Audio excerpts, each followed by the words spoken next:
Nah, record ya. Oke, sudah. Silakan dibaca, Sulaiman. Apa pengertian surveillance gizi?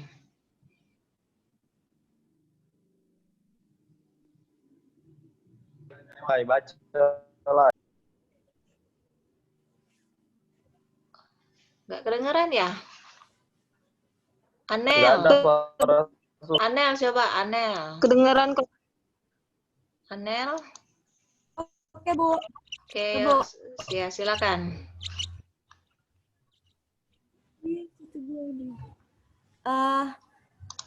Menurut World Health Organization (WHO), pengertian surveillance gizi merupakan kegiatan pengamatan keadaan gizi dalam rangka untuk membuat keputusan yang berdampak pada perbaikan gizi penduduk dengan menyediakan informasi yang terus-menerus.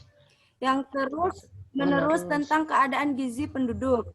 Berdasarkan pengumpulan data langsung sesuai sumber yang ada, termasuk data hasil survei dan data yang sudah ada.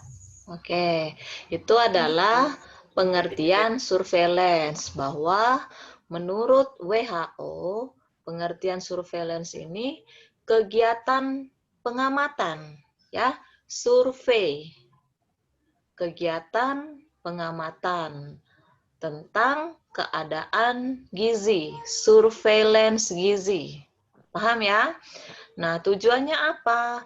Untuk membuat keputusan yang berdampak pada perbaikan gizi penduduk dengan menyediakan informasi yang terus-menerus tentang keadaan gizi penduduk.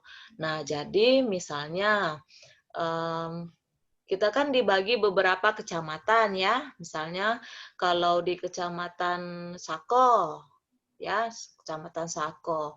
Nah, bagaimana keadaan atau kondisi masyarakat di Kecamatan Sako? Maka dilakukanlah survei. Apakah ada yang mengalami kekurangan gizi? Ya, yang bayi baru lahir itu apakah memang gizinya sudah sesuai standar? Gitu. Nah, itulah guna surveillance. Nanti kita lihat komponen-komponen dalam surveillance gizi, ya. Nah, kita lanjut lagi setelah pengertian surveillance. Nah, ini ya. Ada lagi tentang pendapat WHO menggambarkan sistem surveillance gizi sebagai proses yang berkesinambungan dengan tujuan. Coba baca. Dwi Ramadhani. Mana Dwi? Dwi Ramadhani? Ya, Bu. Baca tujuan surveillance gizi menurut WHO. Baik, Bu. Menurut WHO, menggambarkan sistem surveillance gizi sebagai proses yang berkesinambungan dengan tujuan antara lain. 1. Menggambarkan status gizi penduduk dengan referensi khusus bagi masyarakat yang menghadapi risiko. 2. Menganalisis faktor-faktor penyebab yang terkait dengan gizi buruk. Yang ketiga, mempromosikan keputusan oleh pemerintah, baik mengenai perkembangan normal dan keadaan darurat. Yang keempat, memprediksi kemungkinan masalah gizi sehingga dapat membantu dalam perumusan kebijakan. Yang kelima, memantau dan mengevaluasi program gizi. Oke.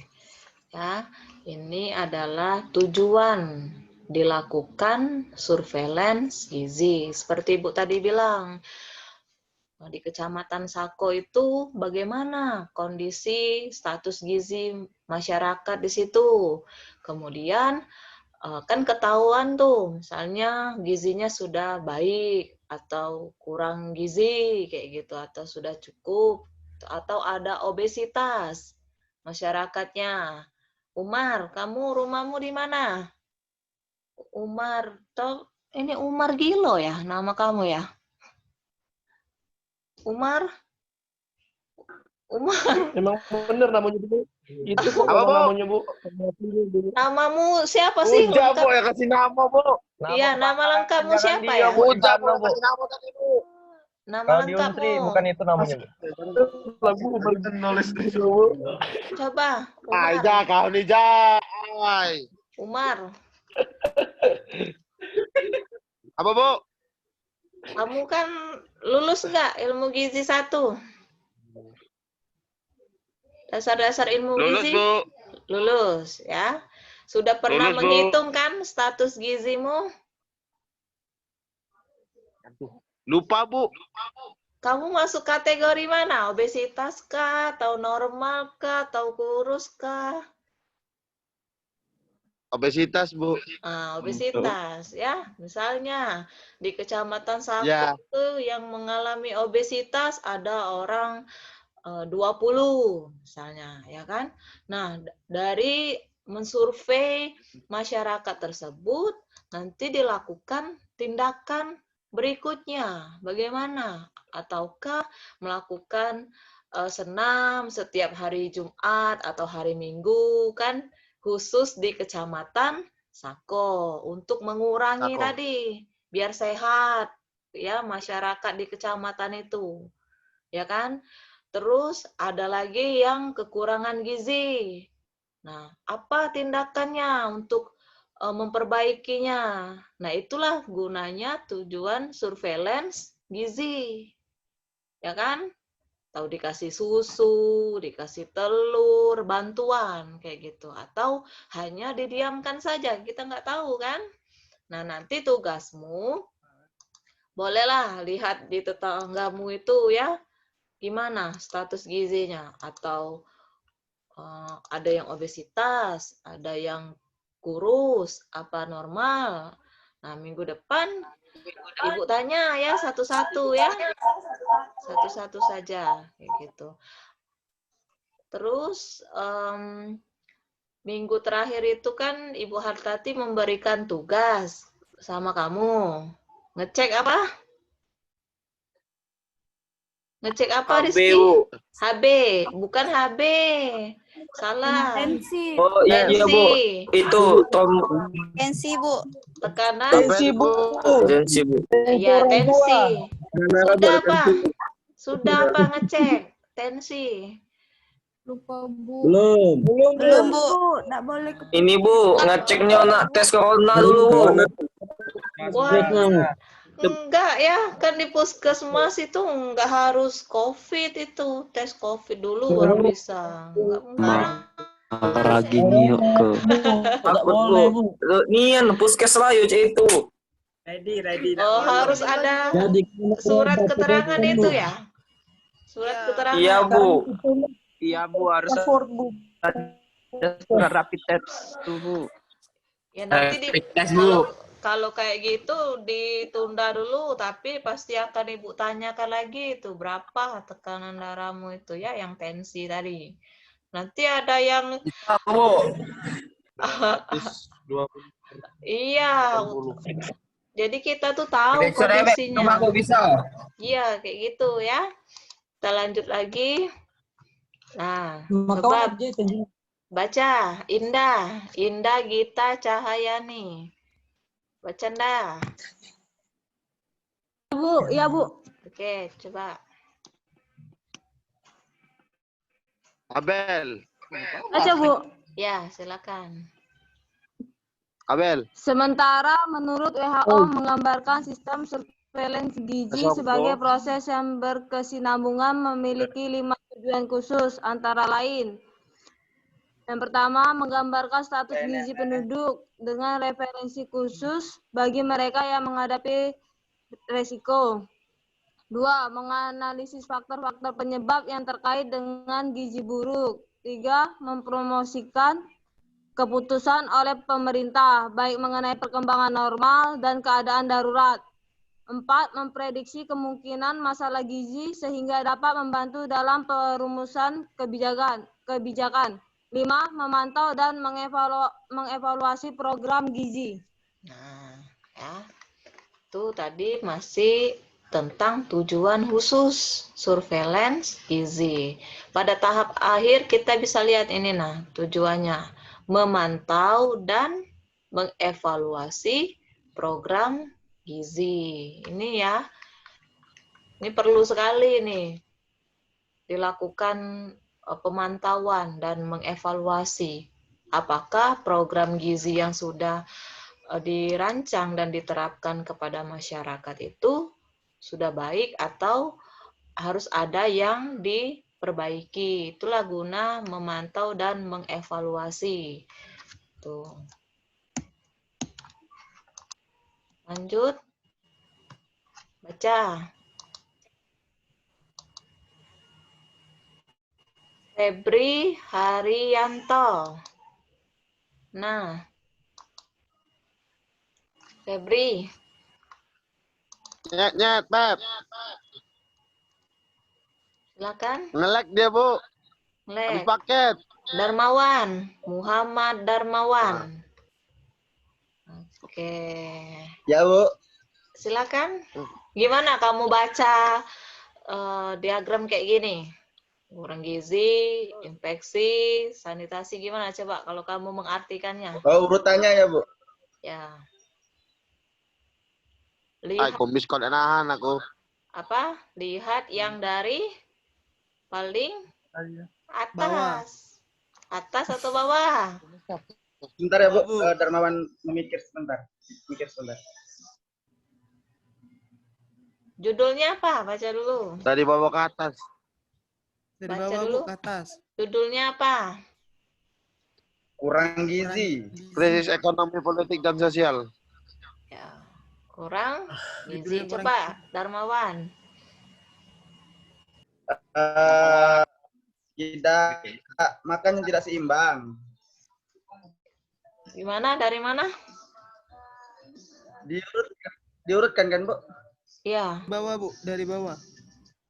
Melak pula dia.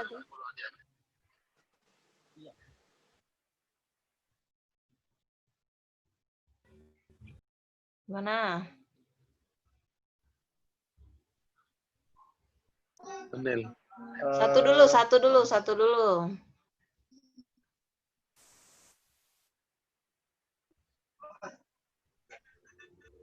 Bu, boleh bertanya ya, Bu? Nanti buka sesi tanya jawab ya. Kita Oh, siap, Bu, baru. siap. Ya, tunggu ya. Kasongko. Ya, Bu. Terbilang tuh Habel. Ayo, Songan Darmawan. aja.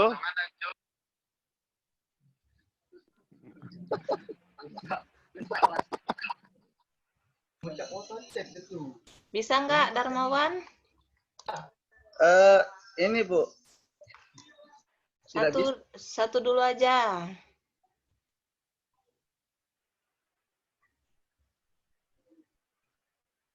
Bisa? Bentar ya. Ini kepotong ini, Bu, bawahnya, Bu. Yang mana yang kepotong? Yang di bawah pemberdayaan wanita dan Ini enggak kok. pemanfaatan sumber daya manusia, coba. Apa memang enggak ada bawahnya, Bu? Udah. Oh, memang enggak ada ya? Ada. Nah. Ini kepotong, Bu, di sini, Bu. Enggak lihat. Almaragi mana Almaragi? Coba Ragi. Buka dulu tuh. Iya, Bu. Satu aja. Satu dulu. Tolong Ini, Bu. jelaskan ini. Disimpulkan atau gimana nih, Bu? Jelaskan, Bu. Dijelaskan dulu satu-satu.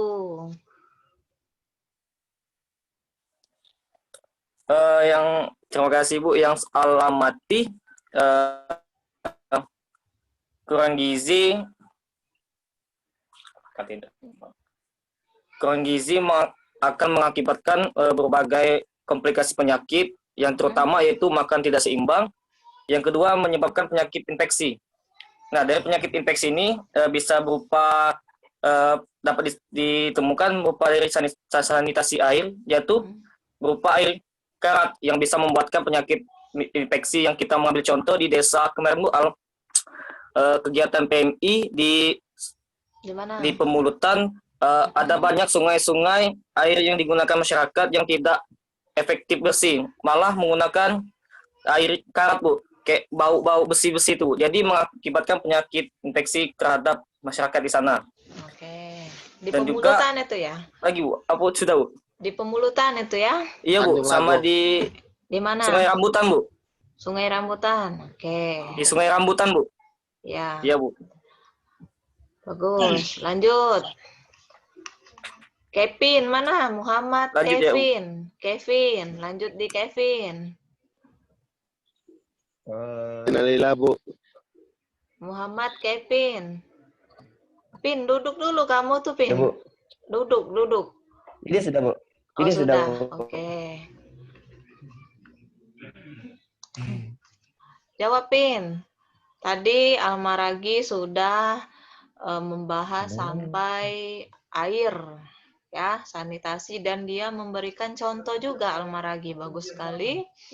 Terus, kalau menurutmu bagaimana?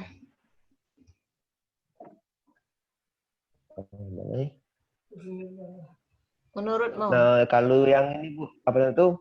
Yang makan tidak seimbang itu Bu, itu diakibatkan persediaan pangan itu kurang Bu, tidak membadai di daerah, misalnya di daerah mana kemarin?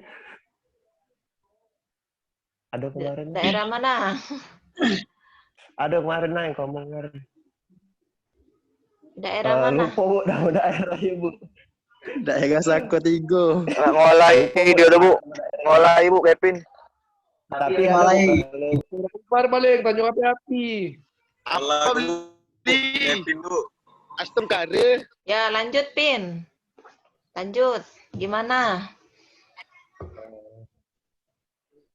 itu, ya itulah Bu. Ya itu gimana maksudnya? Belum jelas kamu tuh jawab itu ya.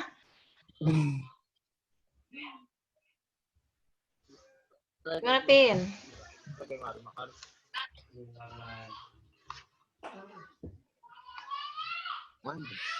Kenapa?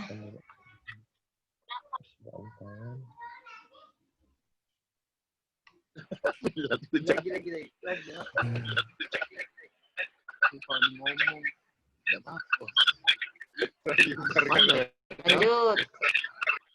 Henry mana? Henry Hermawan. Henry Hermawan.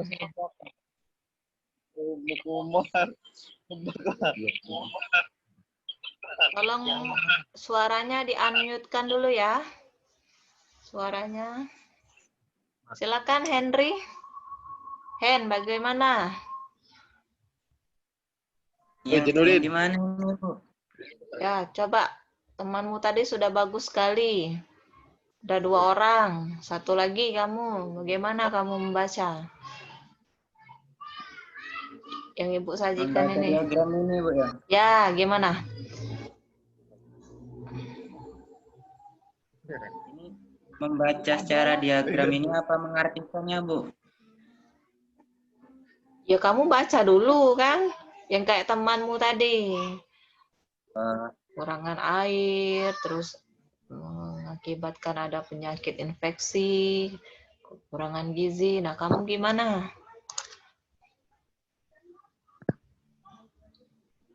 Ini Gimana?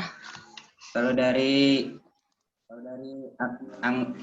panahnya ini pertama tuh terjadinya krisis moneter atau politik dan sosial mengakibatkan pemberdayaan wanita dan keluarga, pemanfaatan sumber daya manusia. Itu terbagi menjadi 2, yaitu persediaan pangan dan sanitasi air bersih. Ya. Yankes. Untuk sanitasi air bersih Yankes itu akan terjadi penyakit infeksi dan akan menimbulkan kekurangan gizi. Sedangkan persediaan pangan itu akan mengakibatkan makanan yang tidak seimbang dan kekurangan gizi. Adapun pemberdayaan wanita dan keluarga, pemanfaatan sumber daya manusia itu seperti pola asuh anak yang berpengaruh kepada kekurangan gizi. Terima kasih Bu. Ya, bagus sekali ya. Jadi kamu kenapa Ibu suruh kayak gitu supaya kamu berpikir dulu, ini maksudnya apa? Ibu tadi mau dari atas atau dari bawah? Itu memicu kamu untuk berusaha berpikir dulu sebelum kita bahas ya. Jadi sudah benar sekali bahwa seperti sekarang ya kan kita menuju new normal. Sebelum new normal itu di masa pandemi di bulan April Mei ya, April atau Mei itu banyak yang kena PHK, ya kan? Kalian lihat kan banyak berita-berita orang tuh di PHK, di PT-PT itu, terus di mall-mall, ya kan? Tutup operasional untuk mencari rezeki tadi kan? Nah, oleh sebab itu di masa-masa seperti ini jangan sampai kita lengah ya di rumah. Di rumah tuh bisa dua. Satu, di rumah itu menyebabkan kita kekurangan gizi karena kita tadi kehilangan mata pencaharian, ya kan? Nggak bisa kemana-mana. Yang kedua adalah kita di rumah saja itu males untuk bergerak, maunya makan terus. Henry, kamu nggak boleh makan itu Henry, kita kuliah ya. Gimana coba kuliah kita, ibu nggak mau lihat kamu makan Henry. Bu, izin Bu, Darmawan Bu. Bu, Darmawan habis kuota Bu, ini sudah ada notifikasinya nah Bu. Iya, tunggu dulu ya. Tolonglah kuliah itu, jangan makan. Kamu lihat Ibu Silpi, Ibu Tati, itu sudah meluangkan. Nggak ada Ibu minum, Bu Tati nggak ada minum, makan nggak gitu. Pakaian rapi, ya kan? Pakai jilbab, rapi supaya kita kuliahnya walaupun hanya di dunia maya, ya nggak tatap maya, itu tidak mengurangi esensial pembelajaran kayak gitu. Jadi harus tahulah kamu gimana, nggak usah ibu kasih tahu ya, kamu kan sudah dewasa semua gitu. Oke? Bu, izin Bu, Darmawan Bu. Henry? Ini kuota Darmawan sekarang. Ya Bu, maaf Bu. Iya. Nah terus yang kehabisan kuota ya ibu, ya gimana ya, kamu harus bisa antisipasi lah, kan ngecek dulu dari semalam, ya nggak? Ya, ini kayak mendadak. gitu. Nggak ada yang mendadak. Sebelum jam 8 ngecek dulu. Oh, kuotaku tinggal 2 giga. Ya kan? Isi. Ibu juga seperti itu di HP, ngecek sendiri no. Habis beli gitu. Jadi antisipasinya seperti itu. Kalau enggak ya kamu pikir sendiri, berarti nggak kuliah, gitu aja ya. Ya nggak? Paham ya?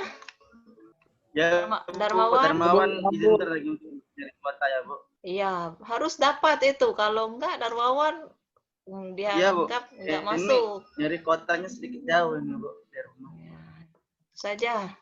Oke, tadi sampai mana? Dari COVID ya. Nah, sebab itu kita sendiri yang bisa menjaga kondisi kita. Ya, biar stabil gizi kita tadi. Jangan kelebihan gizi, jangan juga kekurangan gizi gitu. Terus kita lihat lagi sanitasi, air bersih. Di kota, khususnya kita kan ada yang tinggal di Palembang, ada yang tinggal di kampungnya gitu. Kan bisa melihat bagaimana kondisi air di rumah kita. Tuh, apakah bersih? Apakah di air sungai itu kan ada yang jernih, tidak berbau, ada yang airnya keruh, kuning, ya kan? Terus bau, gitu.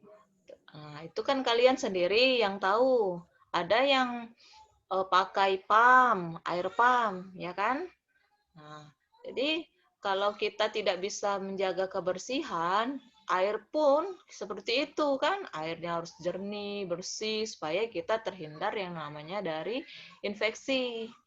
Tuh, dan kekurangan gizi, pola asuh, makanan tidak seimbang, persediaan pangan. Nah, dari bawah ini sudah betul sekali si Henry tadi. Ya kan, sudah jelas kan arah panahnya. Nah, ya kan? Kurangan gizi, terus ada kaitannya dengan pola asuh anak, pemberdayaan anak, kurang gizi. Nah, inilah saja ya, itu kekurangan gizi. Nah, berikut adalah target intervensi pada kelompok penduduk. Ini adalah indikator pada surveillance gizi. Baca. Luciana Marwa. Baca, Lucy.